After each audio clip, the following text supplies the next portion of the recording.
Hello এভৰিওয়ান, আশা কৰো আপোনালোকে ভালে আছে, কুশলে আছে। আজিৰ ভিডিঅ'টিত আমি আৰম্ভ কৰিম। লাষ্ট ক্লাছ আমি পঢ়িছিলোঁ we have talked about lung volume and lung capacities.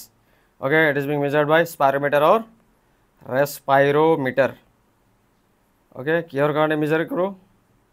Okay, কোনো ধৰণৰ বেমাৰ আছে নেকি, শৰ্টনেছ অফ ব্ৰেথ, এজমা, লাং ইনফেকশ্যন হৈছে নে নাই, আৰু কোনো ধৰণৰ মেডিকেশ্যনৰ এফেক্ট হৈছে নে নাই, লগতে আমি কিবা কাৰণে যদি ট্ৰিটমেণ্ট লৈ আছিলোঁ লাংছ ডিজিজৰ কাৰণে বা লাং ডিজিজৰ কাৰণে ট্ৰিটমেণ্ট যদি লৈ আছিলোঁ সেইটো প্ৰগ্ৰেছ হ'লনে নাই বা ভাল হ'লনে নাই সেইটোৰ বিষয়ে এনালাইচিছ বা জানিবৰ কাৰণে আমি স্পাইৰোমিটাৰ ইউজ কৰোঁ বা ৰেস্পাইৰোমিটাৰ ইউজ কৰোঁ। আজি আমি পঢ়িম আপোনাৰ process of exchange of gases. Okay, আমি জানো যে গেছৰ বিনিময়ৰ প্ৰক্ৰিয়া primary site to ki alveoli biotholi. Okay, biotholi alveoli are the primary site. Okay, মুখ্য স্থান বা মৌলিক স্থান কিহৰ কাৰণে গ্যাস বিনিময়ৰ কাৰণে primary site. Okay, এই alveoli কি হয়, these are small tiny air sac. Okay, ক্ষুদ্র বায়ু থলি, small বা tiny air sac located at the distal part of the bronchial tree. এইবোৰ কি আছে আপুনি চাওকচোন। This is what? এটু কি? Bronchioles. This is কি? These are bronchioles. এবোৰ কি bronchial, okay? Okay, আমি কি ক'ব পাৰোঁ? এই bronchial tree, এই bronchialৰ গছটোৰ একদম প্ৰান্তীয় মূৰত এই alveoli বা alveoliবোৰ আছে, okay? Present in the distal part. Okay? Distal আৰু proximal মানে একদম আগ অংশত যদি কিবা এটা বস্তু আছে তাক আমি কি বুলি কওঁ proximal part. Okay? Distal মানে দূৰত বা শেষৰ প্ৰান্তীয় অংশত। Okay? এলভিওলি ক'ত থাকে? ব্ৰংকিয়েল ট্ৰিৰ প্ৰান্তীয় বা শেষৰ ডিষ্টেল এণ্ডত থাকে। দিজ আৰ থিন ৱাল্ড, একদম পাতল আৱৰণেৰে, লগতে ময়েষ্ট মানে সেমেকা, আৰু ৰিচলি ছাপ্লাইড উইথ ব্লাড কেপিলাৰিজ। হয়নে নাই? এতিয়া চাওকচোন, ইয়াতে কি আছে? ব্লাড কেপিলাৰি ছাপ্লাই আছেনে নাই? ইয়াতে অক্সিজেনেটেড ব্লাড আহি আছে এক্সচেঞ্জ হোৱাৰ কাৰণে, ডিঅক্সিজেনেটেড ব্লাড পিক আপ হৈ আছে, হয়নে নহয়? So' these are richly supplied with blood capillaries. আৰু এইটো হেমেকাপনে, this moistness helps in the dissolution of gases. তো যিমান হেমেকা হ'ব সিমান গেছবোৰৰ কি হ'ব? ডিজলেশ্যন ভালকৈ হ'বনে নাই? আৰু যিমান ভালকৈ গেছবোৰৰ ডিজলেশ্যন হ'ব, গেছবোৰৰ সিমান ইজিলি কি হ'ব? And facilitate easy exchange. তো আমি যদি ভালকৈ বুজিব খোজোঁ, যিমান ময়েষ্ট হ'ব বা ময়েষ্টনেছ হ'ব কাৰ? এলভিওলি। অ'কে, এলভিওলিৰ যিমান ময়েষ্টনেছ হ'ব সিমান কি হ'ব? সিমান ইজিলি কি হ'ব বা ফাষ্টাৰ গেছ এক্সচেঞ্জ হ'বনে নাই? অ'কে, নাও come to the next slide. এতিয়া চাওক, এলভিওলি আৰু ব্লাড কেপিলাৰিজৰ মাজত যে তোমাৰ আপোনাৰ গেছ এক্সচেঞ্জ হয়, অ'কে, এই গেছ এক্সচেঞ্জ হোৱাৰ কাৰণে কি হয়? এটা আৱৰণৰ মাজেৰে গেছবোৰ এক্সচেঞ্জ হ'ব লাগে। তাক আমি কি বুলি কওঁ? ৰেস্পাইৰেটৰী মেমব্ৰেইন বা ডিফিউজন মেমব্ৰেইন বুলিও ক'ব পাৰোঁ। এতিয়া ডিফিউজন মেমব্ৰেইন তিনিটা বস্তু মিলি পেলাই হয়। কেনেকৈ হয়? এতিয়া আমি এইটো ডায়েগ্ৰামটো চোৱাৰ আগতে আমি যদি নিজাভৱীয়াকৈ এটা ডায়েগ্ৰাম আঁকো, তাৰপিছত আমি গম পাম যে চাওক, এইটো আমাৰ কি আছিলে? This is our alveoli. তাৰপিছত কি আছে? এইটো আপোনাৰ ব্লাড কেপিলাৰি। এতিয়া গড়চে আগাৰ দেখে এই এলভিওলিৰ এই আৱৰণটোক আমি কি বুলি কওঁ?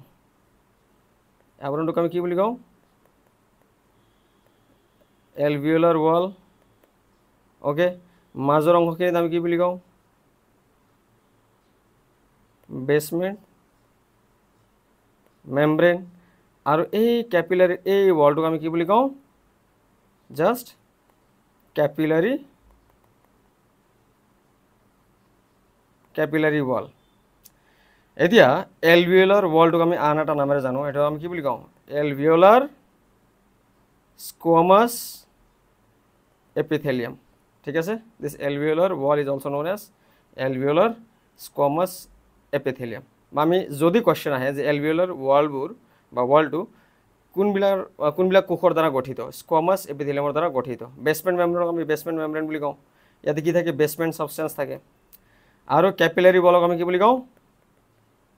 এন্ডোথেলিয়াম ঠিক আছে এন্ডোথেলিয়াম এতিয়া চাওক এই তিনটা বস্তু মিলি পেলাই কি হৈছে আপোনাৰ তিনটা বস্তু মিলি পেলাই আপোনাৰ কি হৈছে ৰেসপিৰেটৰি মেমব্ৰেন এইটো ইয়াতে লিখাই আছে ৰেসপিৰেটৰি মেমব্ৰেন বা ডিফিউজন মেমব্ৰেন এটা সেকেন্ড পইণ্টটো চাওক যে যোনটো সাৰফেসে দি পেলাই কি হয় গ্যাসবোৰৰ এক্সচেঞ্জ হয় তাক আমি কি বুলি কওঁ ৰেসপিৰেটৰি মেমব্ৰেন বা ডিফিউজন মেমব্ৰেন বুলি কওঁ এই ডিফিউজন মেমব্ৰেনটো কাৰ দ্বাৰা গঠিত alveolar wall capillary wall and basement membrane ইয়াতে যে পঢ়িছিলো জাস্ট এই তিনিটা membrane alveolar wall basement membrane and capillary wall এতে লেখা আছে না alveolar wall capillary wall and basement membrane form মানে গঠন কৰিছে কাক ৰেসপিৰেটৰি মেমব্ৰেনৰ গঠন কৰিছে ঠিক আছে আশা কৰো বুজি পাইছে the gases have to cross this membrane এই গ্যাসবোৰ ইয়াৰে পৰা ইয়ালৈকে আহিবলৈ হলে এই মেমব্ৰেনটো ক্ৰছ কৰিব লাগিব ঠিক আছে gases have to cross this membrane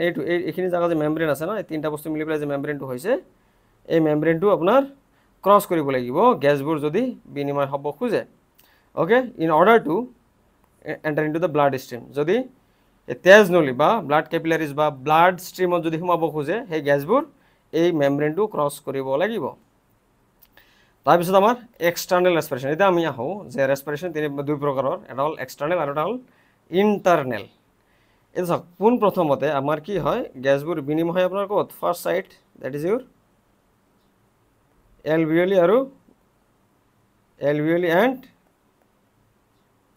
and ব্লাডৰ মাজত যদি এক্সচেঞ্জ হয় তাক আমি কি বুলি কওঁ এক্সটাৰ্নেল ৰেসপিৰেশন বুলি কওঁ এটা চাওক তেজ নলী দি পেলাই তো বৈ আহিলে বৈ পেলাই কি আহিব কোষত সাপ্লাই কৰিব লাগিব না নাই এতিয়া দিজ আৰ সেল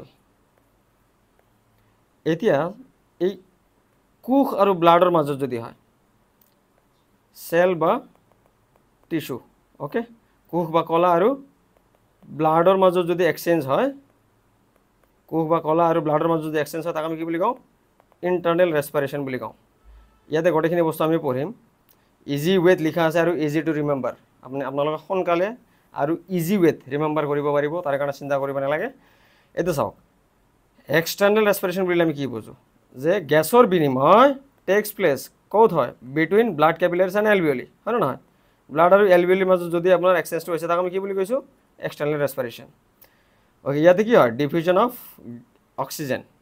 অক্সিজেনৰ ব্যাপন হয় ক'ৰ পৰা ফ্ৰম এলভিওলিৰ পৰা কলৈকে হয় to the blood okay due to partial pressure difference এতে কি থাকে অক্সিজেনৰ ব্যাপন হয় ইয়াতে অক্সিজেনৰ পাৰ্শিয়াল প্ৰেছাৰ বেছি ইয়াতে অক্সিজেনৰ পাৰ্শিয়াল প্ৰেছাৰ কম ঠিক আছে এই অক্সিজেনৰ ডিফিউজন ক'ৰ পৰা হয় এই হাই পাৰ্শিয়াল প্ৰেছাৰ টু লো পাৰ্শিয়াল প্ৰেছাৰ হয় এইটো বস্তুৰে লিখা আছে যে অক্সিজেনৰ ব্যাপন হয় ক'ৰ পৰা এলভিওলিৰ পৰা কলৈকে আহে ব্লাডলৈকে আহে due to the partial pressure difference আৰু আমি জানো যে গ্যাস সদায় হাই পাৰ্শিয়াল প্ৰেছাৰৰ পৰা লো পাৰ্শিয়াল প্ৰেছাৰলৈকে গতি কৰে ইয়াতে চাওক ইয়াতে কি থাকে এলভিওলিত কি থাকে আপোনালোকৰ 104 পাৰ্শিয়াল প্ৰেছাৰ অক্সিজেনৰ পাৰ্শিয়াল প্ৰেছাৰ 104 mm Hg আৰু ইয়াৰে পৰা যেতিয়া ব্যাপন হৈ পেলাই ব্লাড ক্যাপিলাৰিছত আহি যায় তেতিয়া অক্সিজেনৰ কিমান হয় পাৰ্শিয়াল প্ৰেছাৰ 95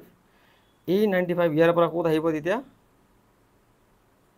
ক'ত আহিব হাৰ্টলৈকে আহিব ঠিক আছে ইয়াৰ পৰা আহিব হাৰ্টলৈকে লেফট এট্ৰিয়াম তাৰ পৰা পাম্প হৈ পেলাই ক'ত যাব লেফট ভেন্ট্ৰিকলৰ পৰা পাম্প হৈ পেলাই কলৈকে যাব এতিয়া ইয়াতে কিমান আছে 104 এইটো কি this is Euro pulmonary vein ঠিক আছে পালমোনাৰী ভেইনৰ দ্বাৰা কি আহি আছে অক্সিজেনেটেড ব্লাড আহি আছে ওকে আৰু ইয়াৰ পাৰ্শিয়াল প্ৰেছাৰ কিমান এটা লিখা আছে oxygenated blood coming from pulmonary vein and its partial pressure is approximately 95 okay ইয়ালৈকে আহিল এতিয়া হাৰ্টৰ পৰা যে ওলাই যাব হাৰ্টৰ পৰা যে ওলাই গ'ল ওলাই যাবলৈ ক'ত যাব হাৰ্টৰ পৰা ওলাই যাই পেলাই ক'ত যাব বডি টিস্যুলৈকে যাব ঠিক আছে বডি টিস্যুলৈকে যাব ইয়াতে কি হ'ব আপোনাৰ ইয়াতে পাৰ্শিয়াল প্ৰেছাৰ অক্সিজেন আছে 40 ইয়াতে কিমান আছে 95 তো ক'ৰ পৰা কলৈকে যাব 95 ৰ পৰা 40 লৈকে যাব গতি কৰিব হয় না নহয়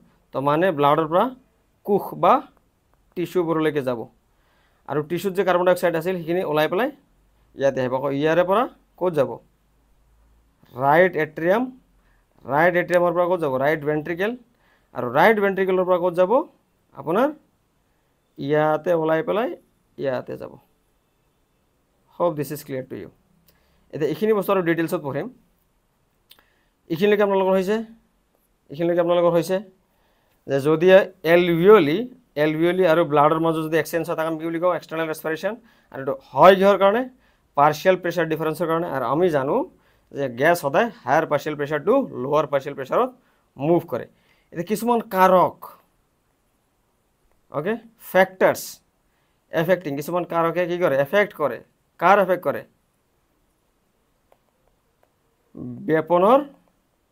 ব্যাপনৰ হাৰ ঠিক আছে কিছুমান কাৰক ব্যাপনৰ হার নির্ণয় করা কিছুমান কারক এতিয়া ব্যাপন ভালকে হব স্পিড হব দ্রুত গতিত হব ফাস্টার হব না স্লো হব তার কারণে কিছুমান ফ্যাক্টর থাকে এই ফ্যাক্টরগুলো কি করে ফাস্টার বা স্লোয়ার মুভমেন্টও নির্ধারণ করে এটা চাওক ফার্স্ট হল আপনার wait for a minute first one is your partial pressure second one is your solubility of the gases and third one is your diameter of the respiratory membrane বা diameter বা thickness বুলি ক'ব পাৰো this fourth point does not hold as such any weightage এটো বস্তু ইমান এটা weightage hold নকৰে এটো লগত আৰু এটো লগত almost similar ঠিক আছে this fourth point and the partial pressure is almost same ইয়াৰ কথাখিনি একে মূল ক্ৰাক্স একে এটা চাওক solubility of the gas কেনেকে ক্ষতি সাধন কৰে গ্যাসৰ ব্যাপন বা diffusion of the gas rate of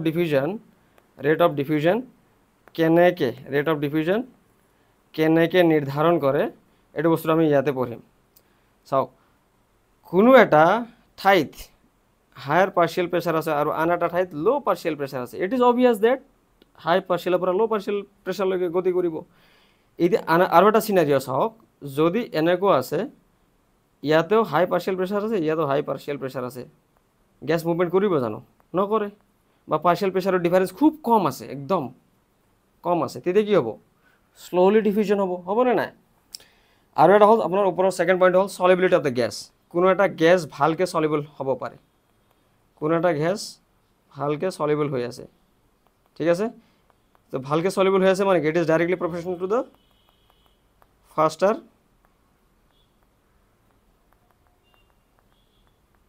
diffusion হয় না কোনো একটা গ্যাস যদি হাইলি বা ভালকে সলিবল হৈ আছে that means that gas will diffuse faster than that of other gas কোনো একটা গ্যাস যদি ভালকে সলিবল নহয় নট সলিবল তাহলে এটি কি ডিফিউজন হ'ব জানো নহয় বা হলে স্লো হ'ব তো আমি ক'ব পাৰো না নাই যে solubility of the gas also affects the rate of diffusion partial pressure also affect the rate of diffusion thickness of the respiratory membrane এতিয়া কেছটো হল যে thickness এই আমি যে আগত পঢ়িছিলো যে এই আবৰণটো যে ইয়াতে পঢ়িছিলো এই আবৰণটো সাপোজ আপোনালোকে ভাবি লওক আবৰণটো একদম ডাঠ আছে একদম এনেকুৱা মোটা আছে ইয়াতে কি হ'ব ফাস্টাৰ হ'ব না স্লো হ'ব অবভিয়াসলি স্লোৱাৰ ডিফিউজন হ'ব না নাই এটা চাওকচোন কোনো এটা চাই যদি পাতল এটা আবৰণ আছে ৰেসপিৰেটৰি মেমব্ৰেনটো একদম পাতল ইয়াতে কি হ'ব আপোনাৰ ফাস্টার ডিফিউজন হ'ব না নাই ওকে এইখিনি বস্তু ইয়াতে ডিটেইলস লিখা আছে চাওক পার্শিয়াল প্রেসার মানে কি যিকোনো এটা গ্যাসৰ মিক্সাৰৰ পৰা সাপোজ ইয়াতে এটা গ্যাসৰ মিক্সাৰ আছে বহুত কেইটা গ্যাস আছে ইয়াতে আপোনাৰ ওপৰত এটা ভালকে টাইটলি বান্ধি থৈ দিছে ইয়াতে 10টা গ্যাস আছে এটা that exact one single gas oxygen carbon nitrogen sulphur এনেকুৱা বহুত কেইটা গ্যাস আছে সাপোজ এই অক্সিজেনে এই মিক্সাৰ অফ গ্যাসৰ পৰা ওলাই যাব কাৰণে ওপৰৰ পিনে কিমান প্ৰেছাৰ এক্সাৰ্ট কৰি আছে ঠিক আছে এই pressure contributed by a single or individual gas from a mixture of gas is known as partial pressure of that gas okay PO2 PCO2 মানে partial pressure of oxygen PCO2 মানে partial pressure of carbon dioxide এটা চাওক গ্যাসে কি কৰে সদায় move from কৰ পৰা কলৈকে ফ্ৰম ৰিজন এটা অংশৰ পৰা কোনটো অংশৰ পৰা ফ্ৰম হায়াৰ পাৰ্শিয়াল প্ৰেসাৰ ঠিক আছে বেশি আংশিক চাপৰ পৰা লোৱাৰ পাৰ্শিয়াল প্ৰেসাৰলৈকে গতি কৰে এইখিনি বস্তু আপোনালোকে জানে সলিবিলিটি অফ দ্য গ্যাস কোনোবা এটা গ্যাস যদি হাইলি সলিবল ভালকে মিহলিত হৈ আছে দ্যাট মিন্স সেই গ্যাসটোৱে কি কৰিব ফাস্টাৰ ৰেটত ডিফিউজ কৰিব সেম কাহিনী আৰু এটা কি জানো কাৰ্বন ডাইঅক্সাইডৰ সলিবিলিটি রেট এটো বস্তু ইম্পর্টেন্ট দেই carbon dioxide or solubility rate 20 to 25% more than that of oxygen. Carbon dioxide or solubility rate 20 to 25% বা 20 to 25 time more than that of oxygen. এটা চাওক থার্ড পয়েন্ট হল আপনার ডায়ামিটার বা thickness of the respiratory membrane. এটা চাওক যদি একটা respiratory membrane থিন হয় পাতল হয় কি হব ডিভিশনটো কেনেকৈ হ'ব ফাস্টার হ'ব। যদি আপনার এইটো থিক হয় মোটা হয় তাহলে কি হব ডিভিজন কি হব স্লোয়ার হব হব না নাই অলরেডি ডিসকাস কৰিছো বস্তুটো দুবাৰ ৰিভিজন হৈ গ'ল। এইখিনি বস্তু আপুনি পঢ়ি চাব আৰু এইটোৰ লগত ৰিলেট কৰি পেলাই চাব একে হয়। এইটো চাওক ইণ্টাৰনেল ৰেসপিৰেশন। ইণ্টাৰনেল ৰেসপিৰেশন বুলিলে আমি কি কি বুঝো ইয়াতে কি পঢ়িছিলো এক্সটাৰ্নেল ৰেসপিৰেশন মানে যদি এলভিওলি আৰু ব্লাডৰ মাজত এক্সচেঞ্জটো হৈ আছে তাক আমি কি বুলি কওঁ এক্সটাৰ্নেল ৰেসপিৰেশন। ইণ্টাৰনেল ৰেসপিৰেশন মানে কি যদি ব্লাড আৰু টিস্যুৰ মাজত এক্সচেঞ্জ হৈ আছে তাক আমি কি বুলি কওঁ ইণ্টাৰনেল ৰেসপিৰেশন। ইয়াতে কি আছে চাওক exchange of gases occurs between blood and tissue ঠিক আছে এটু কি ব্লাড এটু কি দিস আর হোয়াট টিস্যু।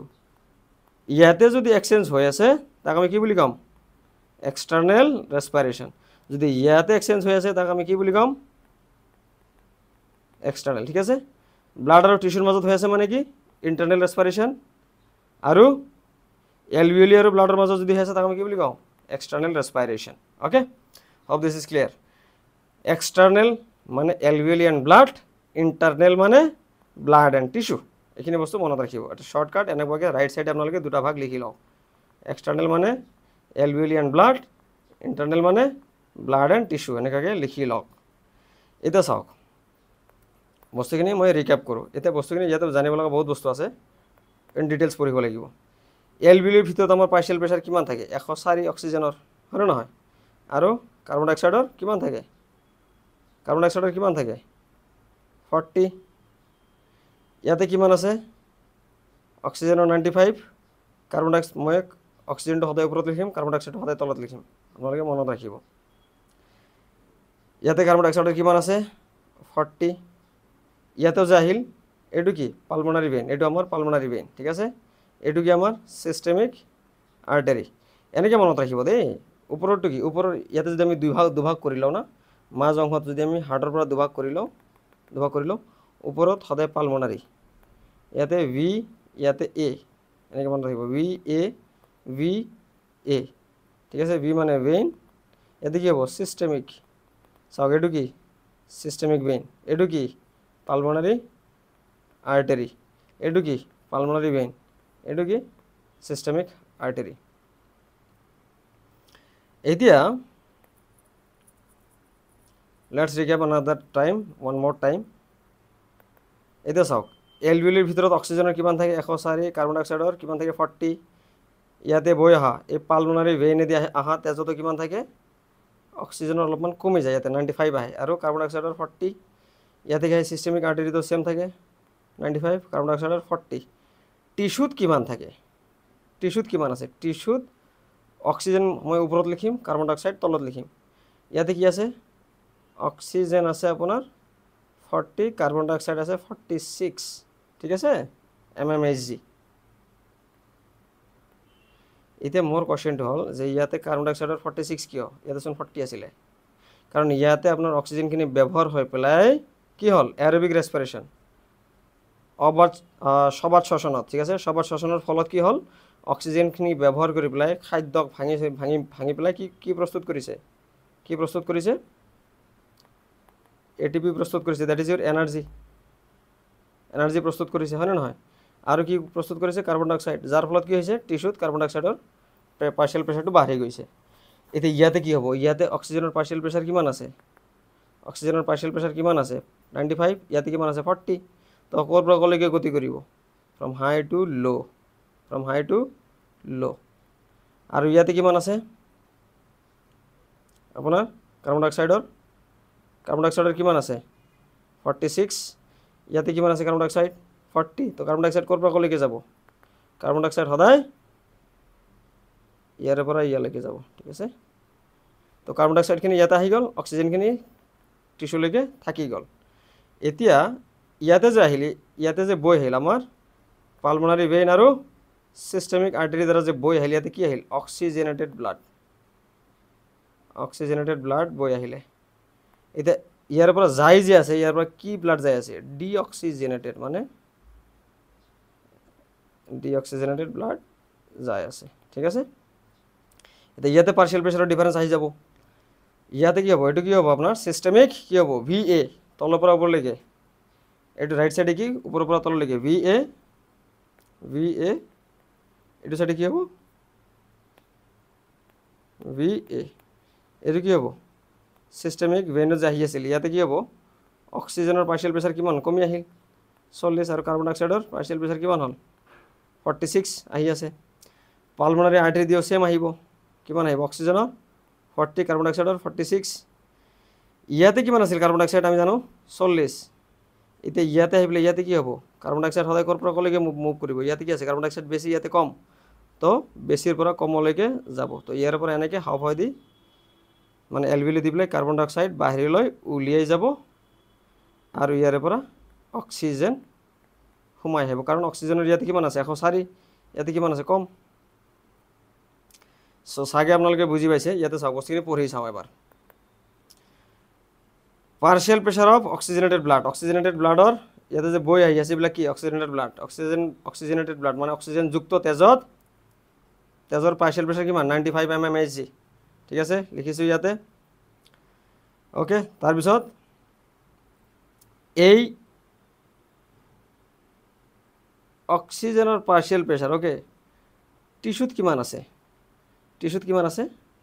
40 চাওক টিস্যুত কিমান আছে 40 আৰু ইয়াতে যে তেজত যে আহি আছে তাত কিমান আছে 95 হয় না নহয় তেজত কিমান আছে 95 আৰু টিস্যুত কিমান আছে 40 এটা কি হ'ব so that oxygen will diffuse অক্সিজেনৰ ব্যাপন ক'ত হ'ব from blood to tissue okay ব্লাডৰ পৰা টিস্যুলৈকে ব্যাপন হ'ব এতিয়া অক্সিজেনখিনি কি হ'ব কনজিউম হ'ব না নাই কোষে কি কৰিব কনজিউম কৰিব অক্সিজেনখিনি কনজিউম কৰিবলৈ কি কৰিব সবাৰ শ্বসনৰ ফলত কি প্ৰস্তুত কৰিব আপোনাৰ শক্তি আৰু কাৰ্বন ডাই অক্সাইড প্ৰস্তুত কৰিব অক্সিজেন কনজিউম হল আৰু কি হ'ব কাৰ্বন ডাই অক্সাইড প্ৰস্তুত কৰিবলৈ ৰিলিজ আউট হ'ব টিস্যুৰ পৰা ক'ত আহি যাব এই ডিঅক্সিজেনেটেড ব্লাডত আহি যাব ঠিক আছে ইতে কি হ'ব চাওক partial pressure of carbon dioxide is higher in the টিস্যুত কিমান আছে 46 আৰু অক্সিজেনেটেড ব্লাডত কিমান আছে 40 হয় নহয় ইয়াতে কিমান আছে টিস্যুত 46 আৰু ইয়াতে কিমান আছে কাৰ্বন ডাই অক্সাইডৰ 40 তো ক'ৰ পৰা কলৈকে মুভ হ'ব 46 ৰ পৰা 40 লৈকে মুভ হ'ব okay so now the carbon dioxide will move from tissue to the blood দুটা বস্তু ইম্পৰ্টেন্ট আছে ইয়াতে আপোনালোকে বস্তুটো গড়ছে দেখো ইয়াতে কি হ'ব অক্সিজেনৰ পাৰ্চিয়েল প্ৰেছাৰ ডিফাৰেন্স হোৱাৰ কাৰণে আপোনাৰ কি হৈছে অক্সিজেনখিনি ক'ৰ পৰা ডিফিউজ হৈছে ক'ৰ পৰা কলৈকে ডিফিউজ হৈছে from blood to the tissue ঠিক আছে আৰু ইয়াতে কি আছে টিস্যুত কিমান আছে টিস্যুত কাৰ্বন ডাই অক্সাইড বেছি আছে হয় না নহয় আৰু ব্লাডত কিমান আছে কম আছে তো কাৰ্বন ডাই অক্সাইড কি হ'ব এতিয়া টিস্যুৰ পৰা ব্লাডলৈকে মুভ কৰিব hope this is clear to you now come to the next চাওক ইয়াতে 40 ইয়াতে কাৰ্বন ডাই অক্সাইড 40 ইয়াতে কাৰ্বন ডাই অক্সাইড 45 বা 46 এনেকৈ আমি লিখিব পাৰোঁ এপ্ৰক্সিমেটলি এটা চাওক ডিঅক্সিজেনেটেড ব্লাড বুলিলে আমি কি বুঝো addition of carbon dioxide okay along with the removal of oxygen makes the blood deoxygenated এটা ইয়াৰে পৰা অক্সিজেনখিনি ৰিমুভ কৰি দি পেলাই আৰু ইয়াৰ পৰা কাৰ্বন ডাই অক্সাইডখিনি এড কৰা কি বুলি কয় এক ডিঅক্সিজেনেটেড ব্লাড বুলি আমি কওঁ okay so that the partial pressure of the carbon dioxide changes from 40 to 45 তো ইয়াতে কিমান আছিলে ইয়াতে আগতে 40 আছিলে ইয়াতে অক্সিজেনৰ 95 আছিলে ইয়াতে 40 আছিলে তো ইয়াতে আকৌ 46 আছিলে টিস্যুত 46 আছিলে কাৰ্বন ডাই অক্সাইডৰ তো ইয়াৰে পৰা ইয়ালৈকে গুচি গ'ল না গুচি যোৱাৰ পিছত ইয়াতে কি হ'ব যাই পেলাই 45 কাৰ্বন ডাই অক্সাইডৰ পাৰ্চিয়েল প্ৰেছাৰ কি হ'ব 45 হৈ যাব ক'ত হ'ব সিস্টেমিক ভেইনত okay now carbon dioxide diffuses from blood to the alveoli এটা এইটো তেজে ৰাইট এট্ৰিয়ামৰ পৰা ৰাইট ভেন্ট্ৰিকেলৰ পৰা কলৈকে আহিব এলভিউলিলৈকে লৈ আহিব আৰু এই এলভিউলিৰ পৰা কি হ'ব আপোনাৰ ব্লাডলৈকে এক্সচেঞ্জ কৰাব বা বিনিময় কৰাব এইখিনিক আমি কি বুলি কওঁ এক্সটাৰ্নাল ৰেসপিৰেশন যোনটা আমি পঢ়িছো আগত নাও